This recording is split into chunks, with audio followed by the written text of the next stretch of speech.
कोई भी बिजनेस सीखने के लिए शून्य OTT की एप्लीकेशन डाउनलोड करें।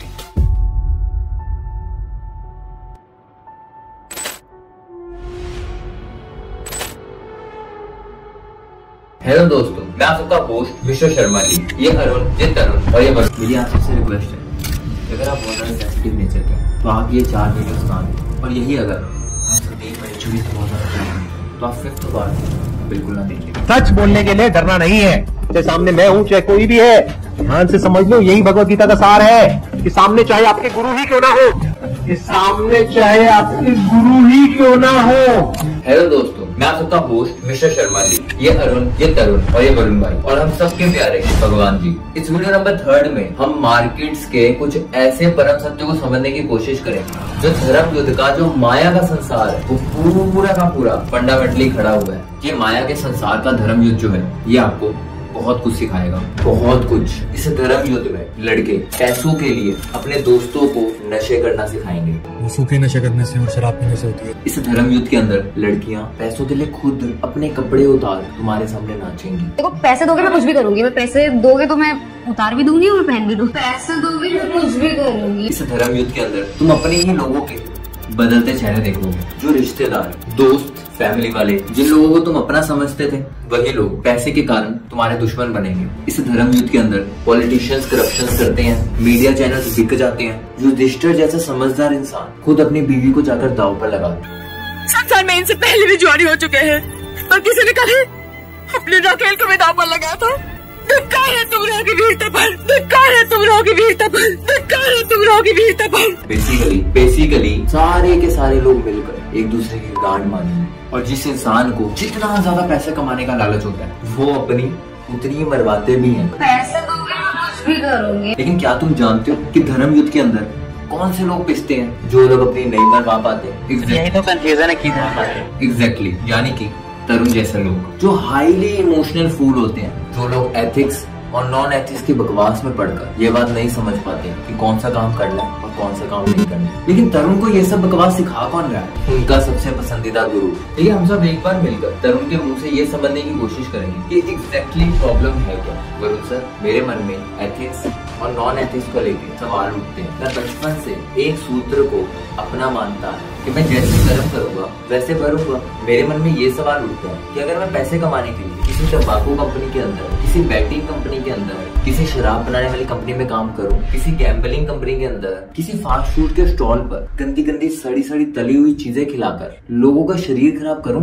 लोगों को गलत गलत इंश्योरेंस बेचूं, अगर थोड़ी कमीशन के लिए महंगी मेडिसिन लिख भी दी पेशेंट को, तो फिर क्या हो गया? चिकित्सा के व्यवसाय में दुर्भाग्य से हमारे देश में ऐसा नहीं हो रहा। हम ये नहीं कहते कि आप भैंस का दूध लेके आइए, हम कहते हैं कि वो रामू की भैंस का दूध लेके आना। क्या हो गया? इस तरीके के हजारों गंदे काम अगर मैं पैसे के लिए कर भी लेता हूँ तो क्या हो गया? मैं तो काम कर रहा हूँ ना, काम जैसे सारी दुनिया कर रही है। मेरे गुरु ने तो मुझे यही सिखाया है ना बचपन से। मन की शांति कैसे मिलती है और मन अशांत कब होता है? जब भी आप कुछ गलत करते हो तो चाहे दुनिया को नहीं पता है, आपको तो पता है ना, तो मन अशांत हो गया। इसको कहते हैं कर्म फल।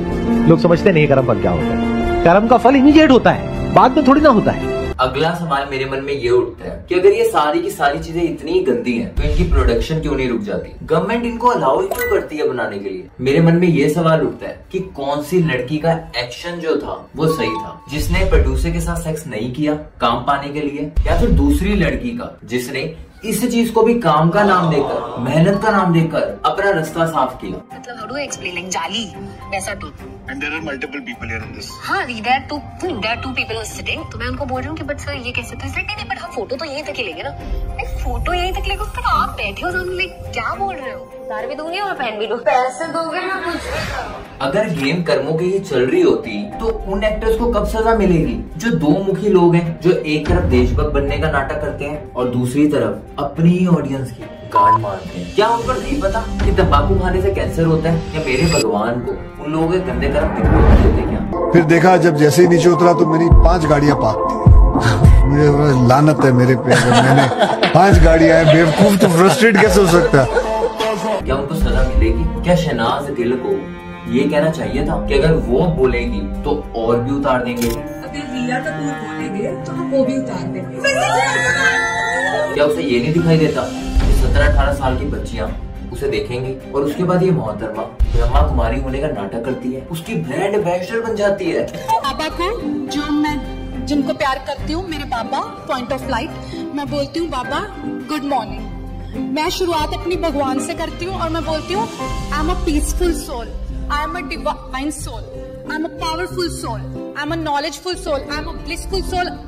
ये सब मैं बोलती हूँ और ये नहीं कि मैं बोलती हूँ, मैं इसको सारा दिन अप्लाई करती हूँ। मैं बोलती हूँ आज कुछ भी हो जाए, कैसी भी घटनाएं हो जाए, शहनाज को पीसफुल रहना है। क्या ये सब कुछ अनएथिकल नहीं है? क्या भगवान, अल्लाह, क्राइस्ट, गुरु नानक ये सब पूज्य आत्माएं अंधी हो चुकी हैं जो इन लोगों को इनके कर्मों के फल नहीं मिल रहे हैं? पर सबसे बड़ा दुख पता है क्या है? ये सारी की सारी दुनिया के पैसे भी इन्हीं लोगों के हाथों में है कि कैपिटलिस्ट इकोनॉमी होने के कारण तुम्हें इनका नौकर बनकर जीना पड़ेगा। आपको, हमको, सबको इनके आगे पैसे की भीख मांगनी पड़ेगी। और अगर पैसे कमाने के लिए एक इंसान को इस हद तक गिरना पड़ेगा तो मुझे कम से कम पहले बता देते ये बात। मैं अपने माँ बाप के 18, 20, 22, 25 लाख पढ़ाइयों पर वेस्ट तो ना करवाता, मैं शादी करने के, घर बसाने के सपने तो ना पालता, मैं उस लड़की से प्यार का प्रॉमिस तो ना करता। अंदर क्या सोच चुकी हूँ मैं अकेले रह रही हूँ, प्रॉब्लम में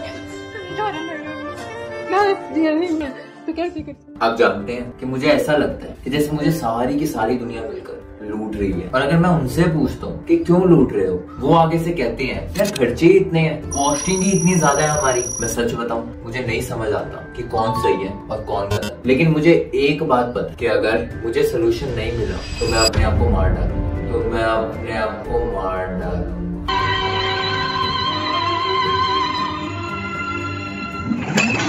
संसार झूठ का व्यापार, वहां झूठे ही सफल हो सकते, क्योंकि झूठ वहां भाषा है, वही समझी जाती। वहां भोला भाला आदमी जो सच बोल दे वो तो खेल के बाहर हो गए। अगर मेरे शरीर के अंदर थोड़े से भी आंसू बचे होते तो मैं जरूर रो पड़ता। और तुम कहीं इस भूल में ना रहना कि तरुण जिस इंडस्ट्री के बारे में बात कर रहे हैं और वो सिर्फ और सिर्फ एंटरटेनमेंट इंडस्ट्री है। हर एक इंडस्ट्री में कहीं ना कहीं किसी ना किसी लेवल पर सबकॉन्शियसली पैसे लूटने के तरीके बने हुए हैं। और जब तुम 17, 18, 20, 22 साल की उम्र में पहली बार काम करने जाओगे ना, उस दिन पहली बार तुम्हारी आंखें खुलेंगी इस दुनिया की गंदगी देखकर। हम तरुण के सवालों का जवाब टोटल 4 वीडियोस के अंदर segment by segment, question by question कर देंगे। 4th पार्ट में हम उन कंक्लूजन से निकलकर खास कंक्लूजन पे पहुंचेंगे। उन कंक्लूजन पे हम ये भी देखेंगे कि कुछ ऐसे परख सकते हैं जिन्हें चाहकर भी हम बदल नहीं सकते। 5th पार्ट में इस धरती के जितने भी इन्फ्लुएंसर्स हैं आपको उनको किस नजर से देखना चाहिए के ऊपर बात करेंगे। और 6th पार्ट होगा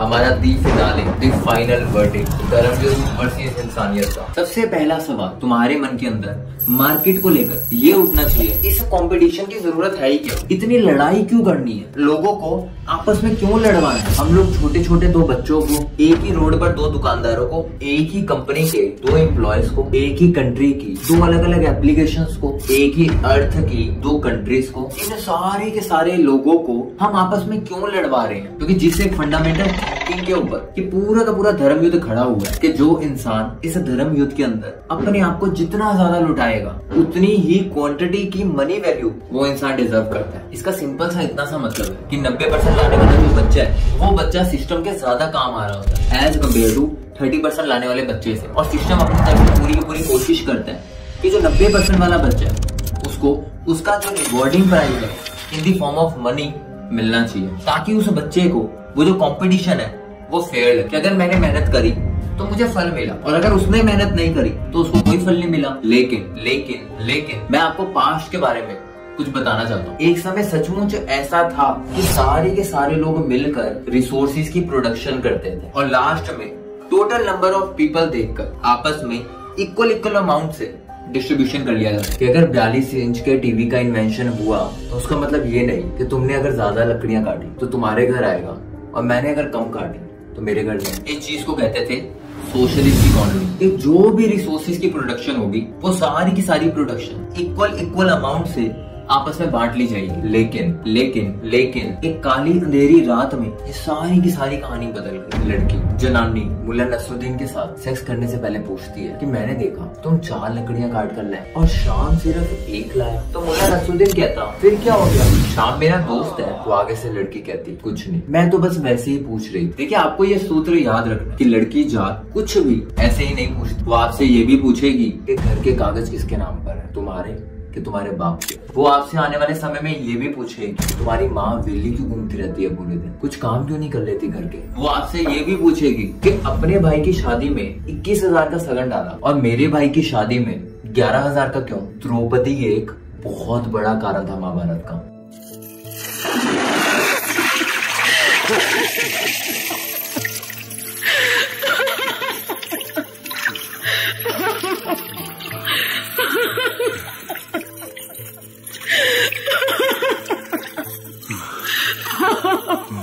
अंधे का पुत्र अंधा।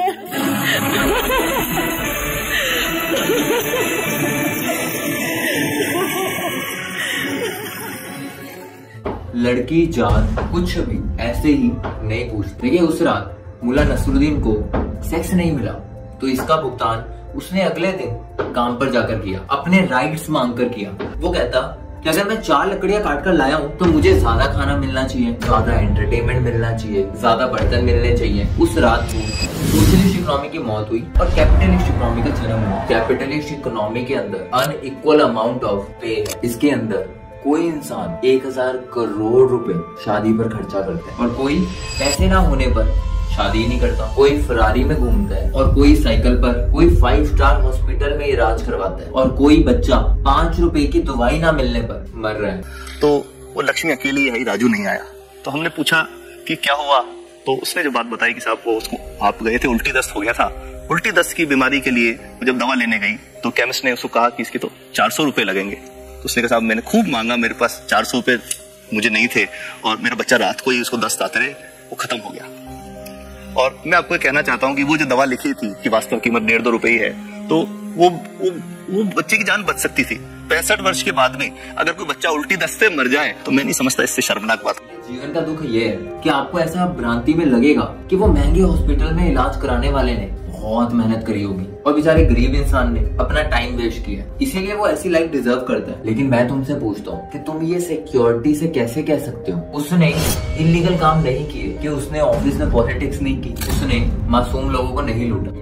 Inputs on office politics. देखो बॉलीवुड में नेपोटिज्म, आईटी में ऑफिस पॉलिटिक्स, ये हर जगह होता है, ठीक है, be a part of it. तुम भी बॉस की चाटने लग जाओ। इसको चाटने नहीं कहते, एक्चुअली इसको रिस्पेक्ट करना कहते हैं। लोग इसे चाटने से होते हैं क्योंकि वो कर नहीं पाते कुछ। अगला परम सत्य ये कहता है कि इस कैपिटलिस्ट इकोनॉमी के अंदर आपके पास पैसा कमाने के 2 तरीके हैं। पहला तो है बिजनेस और दूसरा है job, freelancing, small business, partnership या फिर सेल्फ एम्प्लॉयड। ये सारी की सारी चीजें बिजनेस के ही अलग अलग पार्ट्स हैं। और अगला ये सूत्र याद रखना कि बिजनेस जो है वो अलग अलग तरीके से हो सकता है। अगर प्राइवेट लिमिटेड कंपनी तो मे भी 50 शेयर होल्डर्स के पास पैसा बटेगा। अगर पार्टनरशिप हो तो शायद 2 लोगों के अंदर, पब्लिक हो तो शायद 5 लाख शेयर होल्डर्स में, रिक्शा चलाने वाला हो, प्लम्बर हो या फिर इलेक्ट्रिशियन हो, तो सिर्फ आखिरी में जो प्रॉफिट है वो एक ही इंसान के पास रह जाएगा। अब एक सूत्र याद रखना कि businesses are running the world. अगला परम सत्य ये कहता है कि अगर आप अमीर घर में पैदा हुआ है तो आपके पास टोटल 4 ऑप्शन है, और यही अगर आप गरीब घर में पैदा हुए हैं तो आपके पास सिर्फ एक ऑप्शन। सबसे पहला ऑप्शन कि आप लैंड, लेबर, मशीन्स, कैपिटल्स का इस्तेमाल करके कोई नया बिजनेस प्रिपेयर करें। दूसरा ऑप्शन एसेट्स ओन कीजिए, इन्वेस्टमेंट कीजिए, इन्फ्लुएंसर से गरीबों को लूटने के तरीके सीखिए एंड देन उसी पैसे से पैसा कमाइए। तीसरा ऑप्शन, जो पैसा आपके पास है उसका इस्तेमाल कीजिए, किसी बहुत अच्छे इंस्टीट्यूट में जाइए या फिर किसी फॉरेन कॉलेज से जाके पढ़ाई करके आइए। Do you think star children, do they have like upper hand? It took me 5 years to get my first film. But then you got it with Sanjay Leela Bhansali. Because I auditioned my ass off. चौथा option, कुछ मत कीजिए, जो पैसा आपके पास पड़ा है उस पैसे से अपने 70-80 साल शांति से बिताइए। नया पैसा कमाने की कोई जरूरत ही नहीं है, क्यों पढ़ना है प्रॉफिट लॉस के चक्कर में। लेकिन लेकिन लेकिन लेकिन अगर आप गरीब घर में पैदा हुए हैं तो आपको एक बहुत बड़े वाली कांग्रेचुलेशन। तो आपके पास सिर्फ एक ऑप्शन है, 10 से 15 साल अपनी गांड मरवाइए। ऐसी लैंग्वेज मत यूज किया करो कि मीन्स टू से कि जॉब कीजिए, एंड पैसे जोड़िए। मुझे तो लगता है ये देखिए गरीब को शादी नहीं करनी चाहिए, उसकी जनरेशन जितनी जल्दी खत्म वो उतना दुख से नीचेगा, जो दुख उसने झेला वो उसका बच्चा झेलेगा, इससे अच्छा खत्म करे खानदान यही पे। अगर आप जॉब भी कर रहे हैं तो भी कहीं ना किसी बिजनेस का ही आप पार्ट बनेंगे। देखिए झूठ कहते हैं वो लोग जो आपको जीरो इन्वेस्टमेंट बिजनेस जैसी कहानियां सिखाते हैं, ओनली 1 लाख नीडेड बिजनेस, जो आपको नो मनी नीडेड बिजनेस वाली कहानियां सुनाते हैं, वो लोग अपने व्यूज के चक्कर में तुमसे झूठ बोलते हैं, ऐसे ज्ञान छोड़ते हैं। हर एक बिजनेस इन्वेस्टमेंट मांगता है। अब एक सूत्र याद रखना, इस धर्म युद्ध में कोई भी दूध का दूल्हा नहीं है, अर्थात नीड्स में और वांट्स में बहुत बड़ा फर्क होता है। और जो व्यक्ति ये गहरा सा एक परम सत्य अपने भीतर जान जाता है वो इंसान परमात्मा बन जाता है। देखिए जीवन जीने के लिए एक इंसान की बहुत छोटी छोटी सी जरूरतें हैं, खाना, कपड़ा, रहना, पढ़ना एक्सेट्रा, लेकिन जो वांट्स होती है, इच्छाएं होती हैं, वो अनंत है, उसकी कोई सीमा नहीं है। अगर आप अपने मन में महंगे महंगे फोन्स के, महंगी महंगी गाड़ियों के, 8 बच्चों को पालने के, 500 गज जितना बड़ा घर लेने के सपने पालते हैं, 5000 स्क्वायर फीट का मकान है लेकिन हम रहते हैं 500 स्क्वायर फीट में, बाकी के 4500 स्क्वायर फीट में हमारा अहंकार रहता है। जैसे बासा अन्न खाने से हमारा शरीर रोगी होता है, वैसे ही बासा धन खाने से हमारा मन रोगी होता है। इतनी सारी इच्छाएं अगर आप पालेंगे कि आपके पास सिर्फ एक ऑप्शन है, तो आपको उतना ज्यादा ही इस गंदे धर्म युद्ध के अंदर उतरना पड़ेगा और वही चीज आपके यहाँ पर दुख लेकर आएंगे। Maybe what if and then I feel like कि अब तो मैं पीछे ही नहीं जा सकती हूँ, there's no going back, मैं यहाँ से कहाँ जाऊंगी यार। अगर मैं सब कुछ छोड़ छाड़ के क्विट भी कर दूं, पर जो कर चुकी हूँ वो तो कर चुकी हूँ ना, that's gonna stay on the internet forever, तो अब मैं करूँ क्या? No family will accept me, maybe no one। अगला परम सत्य ये कहता है कि democracy is the best form of government. यहाँ बेसिकली आपको इस तरीके का सिस्टम प्रोवाइड किया जाता है कि अगर टोटल एक क्लास के अंदर 50 लोग हैं और 40 अच्छे तरीके से लड़ना चाहते हैं, खून खराबा करना चाहते हैं, एक दूसरे को मार डालने तक को उत्सुक है, लेकिन भीख नहीं मांगना चाहते, अपने भीतर एक दूसरे से हार नहीं मानना चाहते, तो ये सिस्टम बेसिकली आपको क्या कहता है कि टोटल 40 लोगों को अलग कर दीजिए और 10 लोगों को अलग कर दीजिए। 40 लोगों की प्रोडक्टिविटी के ऊपर कभी क्वेश्चन नहीं आना चाहिए, उनको अच्छी तरीके से लड़ने दो और उनके लड़ने से जो पैसा सामने निकल कर आएगा, हम नीचे के जो 10 लोग नहीं लड़ पा रहे थे उनकी लाइफ को गवर्नमेंट पाल लेगी। उन्हें कम से कम मरने नहीं दिया जाएगा, उन्हें किसी तरीके के हॉस्पिटल्स की जरूरत हो, उन्हें किसी तरीके से खाने की जरूरत हो, उन्हें किसी तरीके के छोटे मोटे रहने सहने की जरूरत हो, ये सारी जरूरतें गवर्नमेंट एक तरीके से आपको राइट के हिसाब से देती है कि आप अपना राशन कार्ड बनाइए और इस लड़ाई भरे हुए सिस्टम से हट जाइए। लेकिन बस शर्तें ये है कि अब तुम उन 40 लोगों के बनी बनाई चीजों को इस्तेमाल मत करो, वो इच्छाएं मत पालोगे तुम्हें वो चीजें इस्तेमाल करनी है कि मुझे आईफोन भी यूज करना है, मुझे महंगी महंगी गाड़ियों में घूमना है, मुझे हर एक शाम मूवी देखने जाना है, ये इच्छाएं मत पालिए। आपकी बेसिक नेसेसिटी पूरी होती रहेगी, लेकिन अगर आपकी खुद की इच्छाएं तो उसके लिए आपको लड़ना पड़ेगा। अगला परम सत्य ये कहता है इस धर्म युद्ध के अंदर एक व्यक्ति भी तुम्हारा अपना नहीं है, ना रिश्तेदार, ना दोस्त, ना माँ बाप, ना बीवी और ना ही आपके बच्चे, सिर्फ आपकी खुद की समझ ही आपकी है। बाकी सारी की सारी बातें अगले 3 पार्ट्स में करेंगे।